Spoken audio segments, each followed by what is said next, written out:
Hi, welcome back to She Commerce, where power women and real talk collide in the CPG world. Ooh, and we are fizzing for our guest today. You're always fizzing. Stop it. You literally have stars and hearts in your eyes for literally every guest. Okay, but today I'm really fizzing. I mean, no, seriously. But folks, can you actually tell who has the sleek panther energy and who has the excitable husky energy in this relationship? Anyway, back to our awesome guest. She's built brands, shaped leaders, and does not do fluff. Elizabeth Mm-mm. Neubauer-Donovan joins us on She Commerce today for a no-filter conversation on power, purpose, and modern commerce. But more on that later, because I'm still thinking of Matthew McConaughey. I'm gonna go, all right, let's get on down with some tea spilling, friend. How's that? Love it. That's great. I love that. You're just so dynamic, Jackie. It's like every day a new surprise. I practiced that. I practiced.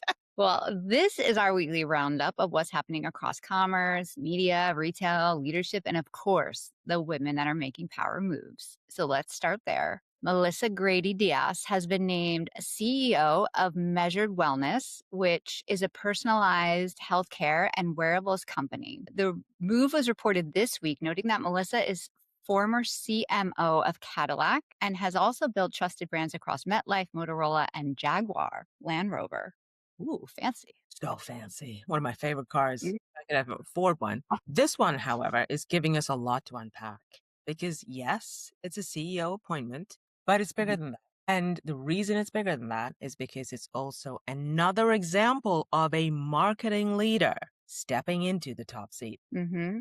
Which we love to see because for so long marketing has been treated like the go make it pretty department, which first of all, rude. So rude. But what Melissa's move reinforces, and this is something we've been talking about a lot here, is that brand leaders, they understand trust, they understand consumer behavior, they understand that emotion, and they can use that for demand creation and the long game. And in healthcare and wellness, that absolutely matters. Exactly. Measured wellness focuses on making healthcare more personal, which is what it should be doing, right? Which is what healthcare Mhm. should be. Using technology, wearables, and human support to help people stay well beyond the next appointment moment. Mhm.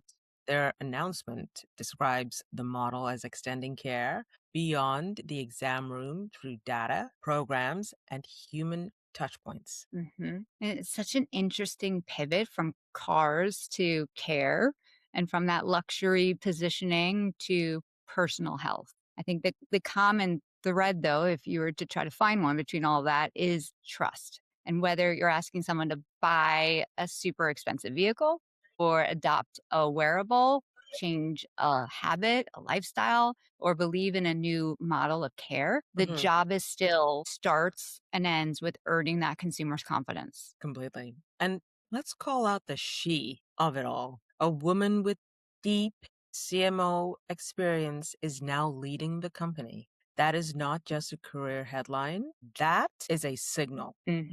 Marketing is not a soft skill. Brand is no longer just decoration. And that consumer understanding is not optional.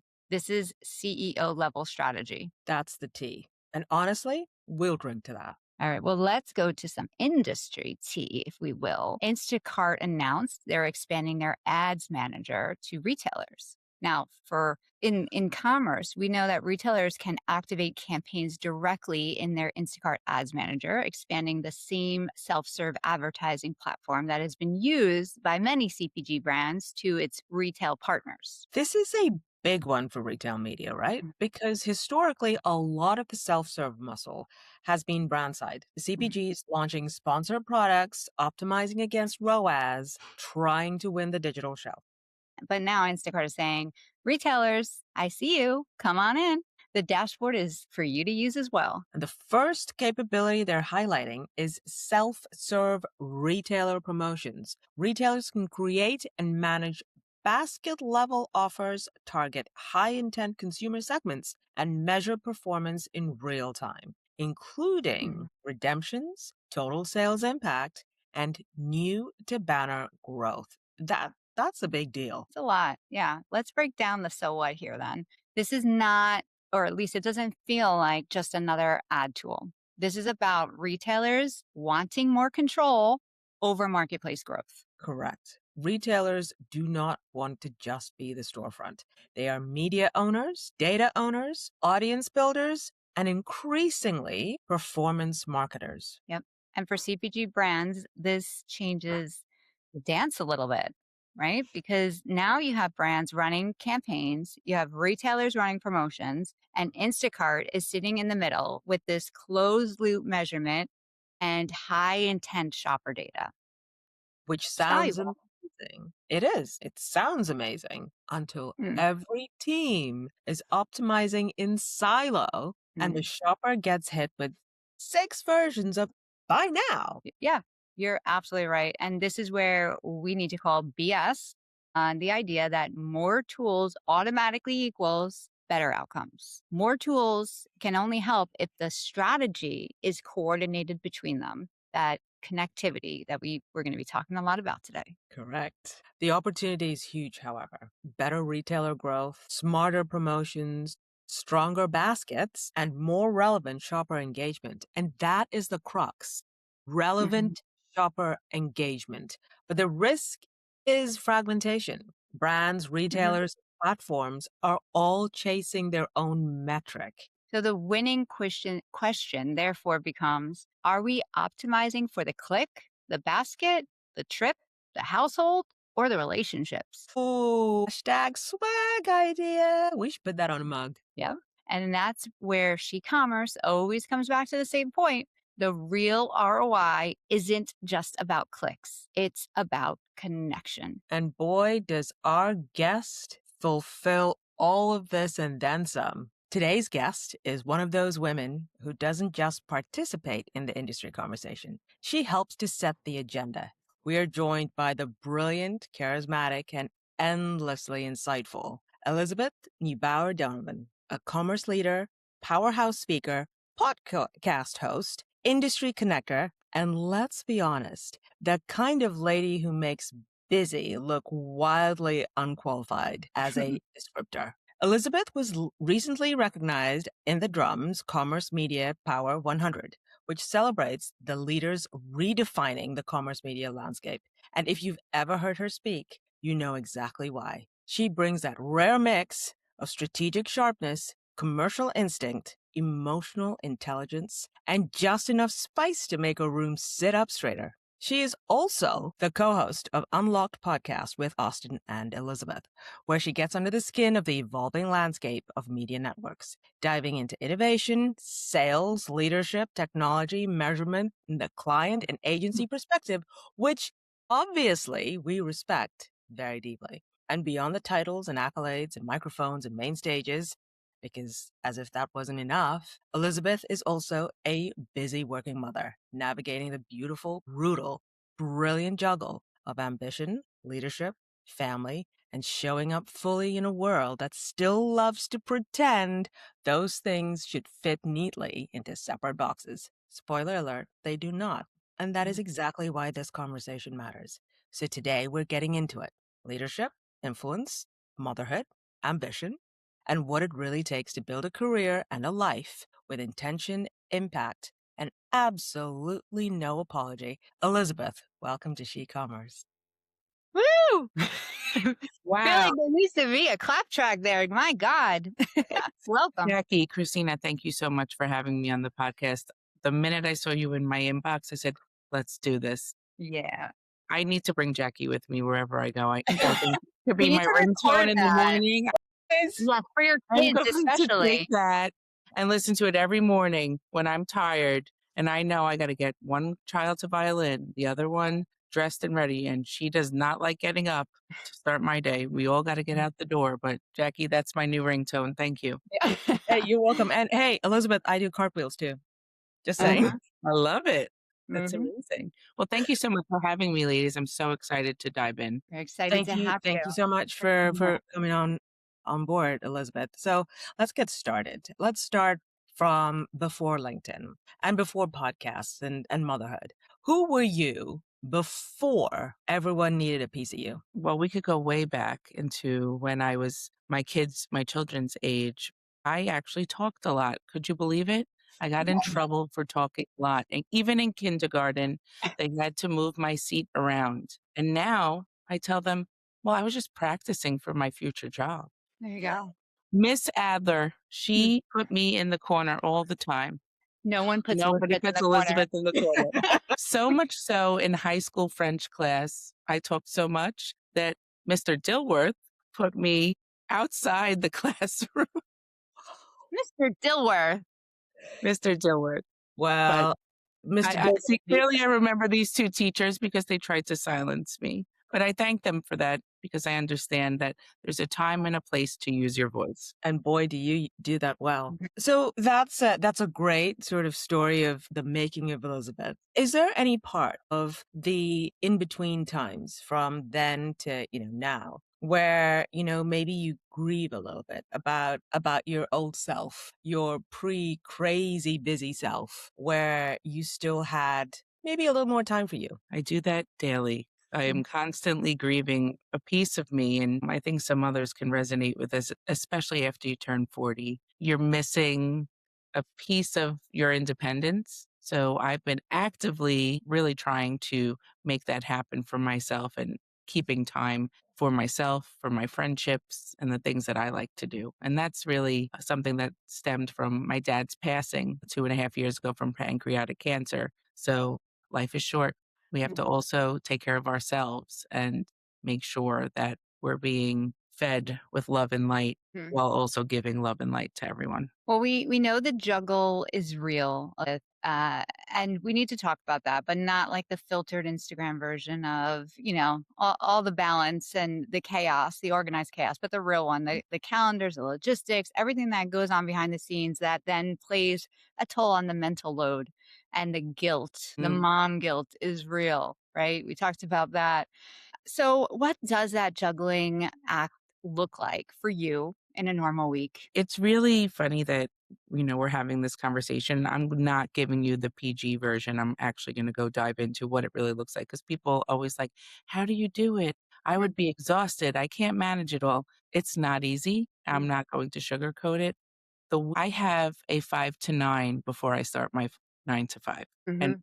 let's be real. What does that consist of? I wouldn't change it for the world, but I have 2 daughters and they're at the age where they're in grammar school and one going into middle school. They need me a lot. And I also have a husband who works the night shift. So what does that look like? Chaos. If you're not organized, you're going to fail. So for me, you know, it's it's scheduling sleep for myself at night, making sure that I go to bed when my children go to bed at 9 o'clock because I'm exhausted. Mhm. Honestly, I don't even have to try to fall asleep or read a book. I just go right to bed. The schedule is crazy because between violin practice, softball, play practice, every other day there is a new exciting cheer day. Actually, I made a mistake or tomorrow is you have to wear a certain outfit. Someone didn't wear that outfit today. And that's okay. We have to stop feeling guilty because we're juggling so much. We're working in a modern society where this system is not built on today's work balance with Mhm. family. We are working in 1950s and before where you only need one household income. Right. But that's not the case anymore. Both parents are typically working. Yeah. So what does that look like? You may not have parents that live close by. You may have parents that have passed away. So it's important you make your own village too. I rely a lot on my neighbors and my neighbors rely a lot on me. So, Mm. hey, can you pick up XYZ? Because I'm working late. And I'm like, sure, I'm traveling this week. Can you make sure you get the girls on Mhm. the bus? And also I have, older nieces and nephews and my mother around. So they help like 1 or 2 times a week. It's really chaotic, the schedule. Each Mhm. week is not the same. And then I love to travel for work. I'm busy seeing clients, and that also makes a change in everyone's schedule. Yeah, I feel like we're living kindred lives here. And, you touched on this already, but first of all, shout out to Girl Squad. everyone knows my 3 girls, Mhm. and life's natural melatonin is the chaos that we live. So, same thing, hit the bed, asleep right away. But, you mentioned this, the support makes a difference, and not everyone has that support around. And I think for women, it's harder. It doesn't come naturally to ask for help, at least for me. I know I don't like asking people for things. So, you know, how do you make that support work for you versus, that sounds good on paper, but like, how does that happen? And, what's the one thing maybe you're constantly dropping and that you've stopped apologizing for? Like you mentioned, "Oh, I messed up. They were supposed to bring this to school." I mean, I've done that. They're supposed to wear a costume. I send them to dance class. They're in their dance. I'm like, you're a dancer. Go with it. Like, it's fine. And we all make that. You can't, something, there's too many balls in your hand that you're juggling. I think I stopped apologizing for a lot of things lately because I realize my value and what the most important thing is, my core is their health and happiness. And if that stays strong, then I'm doing a good job Mm. because we're going to miss things. I'm never going to miss important occasions like my daughter's graduation's coming up the week of Cannes. I have a lot of speaking engagements that people have asked me to join. I'm going to miss it. I will have FOMO, but my daughter comes first and I will be at her graduation, and there'll be another can. We'll miss you, but there will be another can. I You're will absolutely totally right. have FOMO. People are already sending me like, "Oh, we wish you could be coming, and do you know anyone to take your place?" I'm like, "Of course." This opens up other seats for other women to be a part of things, so I'll utilize my network to secure other roles for others. Yeah, that's amazing. That is absolutely wonderful. So we talked a little bit about grieving your past self. We don't talk enough, I think, about the sacrifices that we make, not just in time, but identity and energy and optionality. The quiet grief, if you will, the things that you choose not to do exactly as you've just said, Mhm. because something else matters so much more in that for that period of time in that season. How do you, suppose, separate sacrifice from failure? Perhaps in terms of, the emotional tax of trying to have it all. And do you ever question any of your choices? Daily. And I think that's completely natural to Mhm. question. But if you have a mission, and for my mission, my main goal is to make sure that my girls grow up in a place where they don't have to ask to have a seat at the table, that they're just part of the table. Women make up 11% of CEOs. So I go to work every day so that they can see that you could have it all. But you can't really have it all. We speak of that silent grief. For me, within the last few years, I'm really focusing on making sure everyone else is doing well. But now I have to remember, just like when you're on a flight, you have to put your oxygen mask on first. So, what does that mean to you as a mother, as someone who's taking care of family and so much responsibility at work? To me, it means I have to make sure I schedule time for me. So, tomorrow I'm taking a day off to go get my yearly annual checkup because it's important. And I would have not prioritized that years before. But it is so important as women as we age to make sure we're going for our mammograms, making sure our teeth are doing well, getting our yearly, but also I'll have a few hours in between when they get off the bus. I'm going to do something for myself, maybe a massage. I don't know yet, but I made that time for me because I need that to fill my cup, and that to me now is a non-negotiable. That is so important. I'm gonna hold my hand up here. I don't always do that. I don't go for the checks. I don't go for the smears. I don't You have because to. I You have to. I always think I'll do it tomorrow. I Scarlett O'Hara a lot of my health checkups. Mhm. It'll be fine. I'll do it tomorrow. I'll do it tomorrow. And I shouldn't do that. You should not, and the type of leader that I am, we know doctors are typically only open 9 to 5, Monday through Friday. Yeah. Those are work hours. Yet Mhm. again, we're talking about the way our society is built. So I make sure that my team is also taking their doctor's appointments. And, they're like, I'll make up the time. I'm like, you're already working late so many other nights, and so am I. It's okay. Go to the doctor, get your test. And like you said, if not for you, for your daughters, so that you can continue to be in their life and see all the important moments as they grow up. That's important. So, key message to anyone listening, make sure you're going for your mammo, your yearly. Teeth are important for your health as well. Heart health Yeah. comes from your teeth. I know. So true. You heard the PSA here. Elizabeth says, everyone, Yes. go Go to to the to the doctor. doctor, get your mammogram. Mhm. All right. Well, this narrative that some people think motherhood limits you or can limit you or it can define you. I think it's a choice, right? Of what you do with it. There's also how society and potentially your company sees that. We're going to call BS on all of it.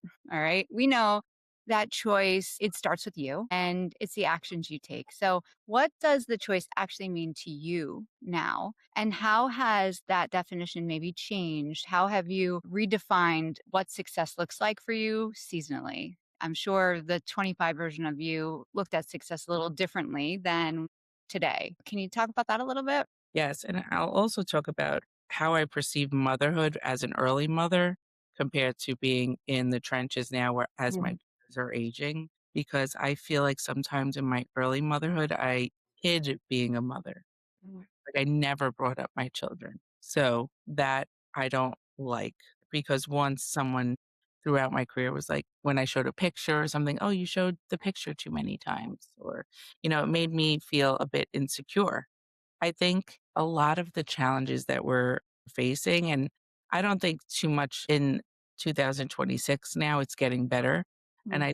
now that we have parental leave, I think it's important to say that men also are facing this as well. Like they do want to take the time off for paternity leave. They want to help out at home. So we also have to give them the kudos for wanting to do that and speaking up about being an active parent. There's no reason why we can't show up as our authentic self, Mhm. just who we are. But have I felt that perhaps being a mother may have in my earlier career, like in the last decade, it has changed the perspective in the last decade for sure in corporate America. I think more companies are more inclusive. They're understanding about being a parent. And I think because of COVID too, a lot of people got the insights of what it's like in other people's homes because everyone was on Mhm. video and how hard it is. So I think that led to more empathy across organizations for those who may not have had children. But everyone's going through a journey or some sort of difficulty. No one goes through life without having some sort of like challenge, Yeah. right? So I think about that all the time. Someone might be going through something and I don't know about that, or they're not sharing that with me. So we always have to be kind to one another. But it has definitely changed in the last 10 years. I'm vocal about priorities at home, but I'm also very vocal about all the things that I have to do at work. And my children understand that. And they understand that I have to travel and that some nights are going to be late nights because I'm entertaining clients or out presenting. I think both sides of the coin are extremely fruitful, but they're also could be challenging at times Yeah. because some people don't want me to leave the house. That's a good problem to have, right? To feel wanted and needed. It's funny, you actually struck a chord because I remember early in my career, I won't name organizations, but it was with my Mhm. first daughter, and I was such a proud mama. I wanted a daughter all my life, and I put a bunch of pictures when I went back to the office. I only had the 12 weeks then, so I kind of Mhm. plastered my little cubby with pictures of her, and I had a female boss, and she came up to me and said, I think it's a bit much." That's that with me. I kind of forgot about it till you just said that. And, it was like those feelings all over, like, what's a bit much? That I'm celebrating being a mom, that I'm missing my daughter while I'm here working, the majority of the day away from my 3-month-old. What part of that bothers you and why? And I wish I had more of a voice then because I ended up taking a few pictures down because she was my boss. But now, yeah, same as you, very unapologetic. Like I talk about my daughters all the time. And if you don't want to listen, then stop listening, but it's part of Sorry you. that you went through that. That's really sad that, the lack of empathy from that leadership. And I'm sure just going back to work after only 3 months, because also when I had my first child, I only had the 12 weeks, but luckily for me, I had an amazing women CRO who was a single mother, and she let me work from home. This is early 2014, work from home an extra month or 2, That's amazing. acclimate myself back into working as a mother. That is So Big kudos, warm Marie, weather kudos to Marie for allowing me to transition because she realized at that time that's not enough time Mm-mm. for maternity leave. that's We need wonderful. more Maries. Yeah. I mean, to add to your story, actually, Christina, mine was something else completely. I was in the process of having IVF because I'm an older mom. So I had a process of IVF. The first time it didn't take, and with that, well, you may not know, but with IVF, you have to go to the hospital all the time, lots of appointments and all that stuff. Had to do that. And then it didn't take. And, there's that grief that you went through all of this and Mhm. it didn't happen. And then I went through, and then I was getting ready for the second round. And my female boss said to me, "Well, how many times are you planning to do this?" And I was like, "Well, this is the second time. I get 3 goes, and then we might try 1 more privately," because here in London, the NHS, depending on where you are, you get either 1 or 2 or 3 goes under the healthcare Mhm. system. And she As goes many as it takes. "But surely this just tells you that it's not gonna work. So why do Mhm. you wanna waste time on it?" Bear in mind that this lady had 2 very healthy, beautiful children, everything went fine first time and all that, and I just sat there and then at that point, I was like, "Oh my god, is she going to make life difficult for me to go through this? Because this is another stress on top of the stress of Mhm. trying to get pregnant." And I remember thinking because she also was very frustrated at the number of times I had to go to the hospital. And it got to the point where I was taking my laptop with me. And whilst I was waiting, I was working in between my appointments. So I was never offline. And I sat there and I was like, "Oh my God, is this part of the reason, the stress that she put me under, that it didn't go right the first time?" And then before I fully started my second cycle, I had a new boss, this There you go. wonderful man who was so family oriented. And I remember saying to him, I'll take my laptop, I'll be online. And he looked at me, he goes, "What is wrong with you? You're going through something that's difficult already. You go, you do you, and when you're ready to come back into the office, after you've gone through everything, then you come back. I have no expectations of you doing any work while you're sitting there waiting to go through all of this." And I just remember, my eyes filling with, "Oh my God, he's wonderful." And to date, I still say, "You're the reason." And I introduce him to people as, "He's the reason I got pregnant." Not like that, though, not like that, alright? You know who her baby He's like, daddy is, right? "Stop introducing me like that. Oh my God." This Oh my podcast gosh, is going totally different than I thought it was gonna go today, but I know. thank you, It's like real talk, we're like Jackie, for Oprah. sharing that story because I actually had secondary infertility, and I also had to go through fertility treatment for my second child. That's why we could also talk about the crazy things people say. We could My we God, yes. that could be 3 podcasts long. But one thing people would always tell me because my children are 5 years apart, "Why are they so far apart?"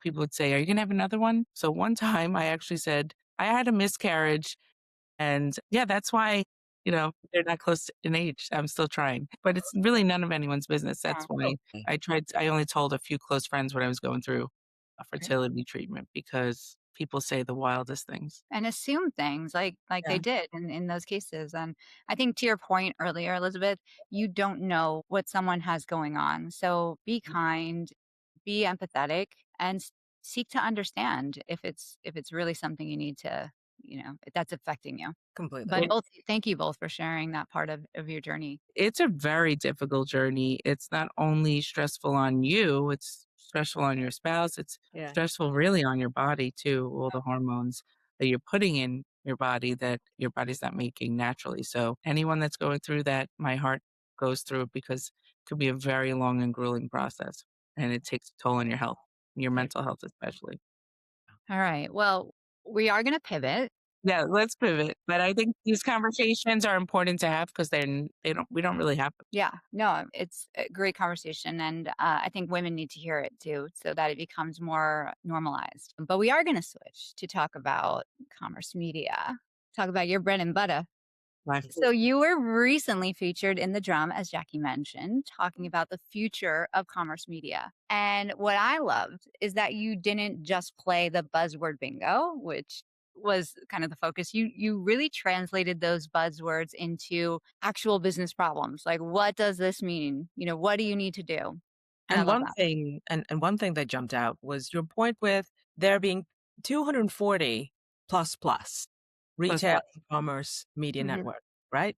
The next phase may be less about consolidation, more about collaborating. So let's get real, Elizabeth. Where does the industry need to go right now in terms of better collaboration? It's all about the customer.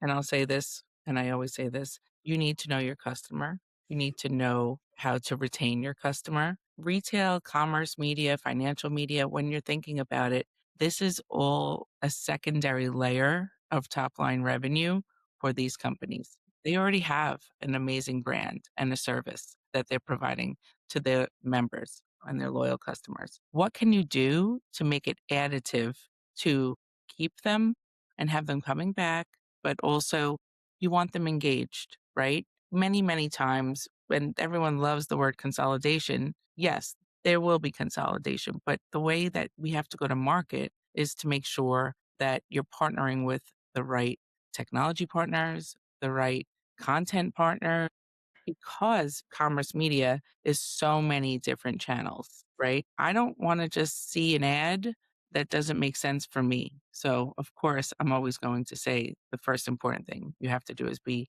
data ready, identity at the core, not only for your top line offsite or omni channel monetization, but for your merchandising efforts, because you're having many marketing messages that you want to tell. You want to share, like, especially if you are whether a travel media network, right? An example would be you have a lot of things going on within your business, your hotels, your flights, and how you service your customers or your partnerships with the credit cards. If somebody already has the credit card, you don't want to service and show that ad again. You want to make sure you know who that person is in real time and give them what they need throughout that purchase journey or just to enhance that experience for them. You want to make sure that they're data ready and that they feel good about working with you and purchasing your goods or services. Elizabeth, can you give us the 30-second definition of what it means to be data ready? Sure. So many of the media networks have loyalty programs. So think about Costco, for example. Shout out to Mark. He's doing a phenomenal job over there. Um, they know their customer. They know where they are, what they're doing, what they're purchasing. Wouldn't you rather see an ad that's relative to their past shopping habits than just sponsoring something that they've never bought once? Mm. So you're really thinking about your customer from the lens of, we know you, we care about you, and we want to make sure that you're having a great experience end to end. So layering that data component, bringing in the first party data elements for not just marketing, but just to target them correctly while they're with you, whether it's on site, through the app, et cetera. It's so important for you to retain your customer, but to make sure that they're getting what they need. It's that natural layer of customer service, really. Making it personable, right? Personalized. It sounds easy, but many companies are not focused there. They're focused on other parts of growing their media network, and it really should start at identity at the core. It all starts with data, right? Mhm. The drum piece, Elizabeth, called measurement the thing that nobody agrees on, which feels incredibly accurate. You also said that universal standards matter, which amen to that. But the ecosystem is too complex, potentially, for one magic model, right? I agree. We're at a point where retail and commerce has changed the game for measurement. But I also agree many of the channels are not new to the industry. And we have lots of standards across video, web, email, etc. Start building some of those channels with those guardrails, and then you'll be able to service your clients in a way to provide them better measurement. And it's true, though, many of the omni channel solutions have been around 20 plus years. Yeah. And CPG brands, we think about measurement across all those channels, right? Owned, offline, in store, all of it. So, in your experience, what's one of the biggest problems that or mistakes with measurement that you see companies still making? It's going to go back to the data. Mhm. If you're not data ready, you can't tie that back to measurement. And so maybe they're blaming the campaign or the activation when it's really a data problem. I wouldn't call it a problem, but I would say that when you know your customer and you have guardrails around what you're trying to solve through those KPIs, you'll have more insights to provide. Make sure you know what you're measuring for too. I think you need to be very upfront. Why are we running this campaign? What Mhm. are we looking to measure? There's Right. so many third party partners too that could help you with that as well. Yeah. I kind of know the answer to this, but do you think that we are overcomplicating incrementality, or do you think it's genuinely hard because of that? The customer journey is just so fragmented. I don't think it's hard. I think we're overcomplicating it. I think it's another buzzword. Yeah. Right. What do you think the next buzzword's gonna be after AI? Let's make up a word. No, right? What do you I'm think gonna it's gonna turn it on to you, Elizabeth. What do you think it's gonna be? I'll have to get back to you on that one, but Okay. I'll definitely follow up. Place your bets. Stay tuned. Well, what we're hearing is whether we're talking about the commerce media or we're talking about career, the winners are the connectors, those that are connecting the data, those that are connecting, in terms of the community, connecting in terms of managing it all and having that balance. The people who know how to bring the right data, the right partners, the right rooms, and the relationships together. So we want to talk more a little bit about that. That's exactly why I took this role here at Axiom because I've always worked for either the brand side or the publisher side. I wanted to be able to service the industry Mm. and help them rise because there's such an opportunity now that we're Omnicom to connect the technology and these amazing partners that we have through commerce through the lens of first party data. And that's why I sit within the Axiom family of Omnicom because media networks run on connected identity and then everything else is connected through that. So it's so important for me to sit here right now to help the networks, 240 plus of them, and a few coming that are not in verticals that you've ever heard of before. So stay tuned on that. Ooh, love Dropping it. hints. I love a juicy hint, a juicy Yeah, teaser. yes, yeah. New verticals with great first party data. Hey, I'm part of the Omnicom family, so after this, we'll chat sideways, right? Absolutely. So this brings me back to something more personal. And in terms of, the fact is, Elizabeth, you're known as a phenomenal connector. You co-host Unlocked, which means you're constantly creating space for other people's stories too. But what strikes us about you is that the connection isn't tactic. It doesn't feel like a tactic. It feels like this is how you lead. Would that be fair to say? That is very true to say. I've always been like this.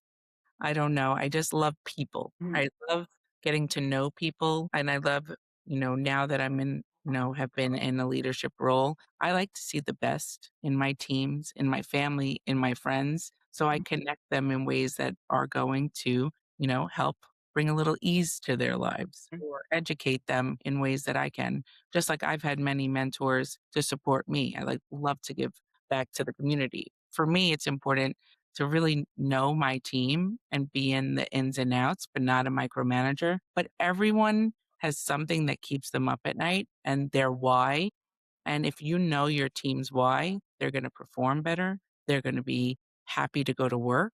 They're Mhm. going to be great collaborators. And I always say, you're not a leader until your team is leading other leaders I love and that. becoming a leader, Yeah, basically. So a good leader makes new leaders. absolutely do. That's Well, you've that's talked on a to t-shirt. That's on a t-shirt. it's on a t-shirt. We're gonna print it. Yep. You already have your logo in the background. When I started, I was like, "Oh, this is so nice. I have to represent." It's almost like we should bedazzle that and put it on the back of a denim jacket. Oh my God. I I am seeing Austin for lunch today, so, I Love myself. might I'll tell him you said hello, but I will absolutely bring that up to him. I don't know if he's gonna wear bedazzle, but I surely will. Yes. All right. Well, you've talked to us about having your own personal board of directors. This is a concept we actually spoke to another guest about a few episodes back. These are people you go to for perspective, for not just to be your yes team, but to really give you the hard truth, support sometimes, the occasional get it together girl, right? How did you build that circle, and how has it shaped the way that you show up as a leader? Many years ago, I heard something from Simon Sinek, if Mhm. is that how you Yeah. say his name? If I could meet you, just if he's on this pod and if he's listening right now, I would love to meet you because I listened to a lot of your videos. But he said once that he connected with a friend because they have a pact. And if you tell that friend that you really need them, you just need 8 seconds to tell, Mhm. get off your chest. And that really resonated with me. So let's be real here. It has not always been an easy journey in the last decade to get to leadership as a woman. And Mhm. for me, I have created a personal board of directors, and I have multiple of them because there are people that you can share your true self with that are not your coworkers, they're not your peers, they're not your family, but they're people who could understand, just like we were talking about our journeys today, and that you could tap into them and say, I need 8 seconds to say, this is what's going on. Because 90 times out of 100, we're making it worse in our head by just festering and replaying a situation in our head. Yeah. But if you talk to someone that you could trust in your board of directors to say, this is how I feel, this is how I'm going about it, perhaps they're not going to give you their advice on how they do it, but they give you the space to share how you feel. And then most of the times you work it out yourself.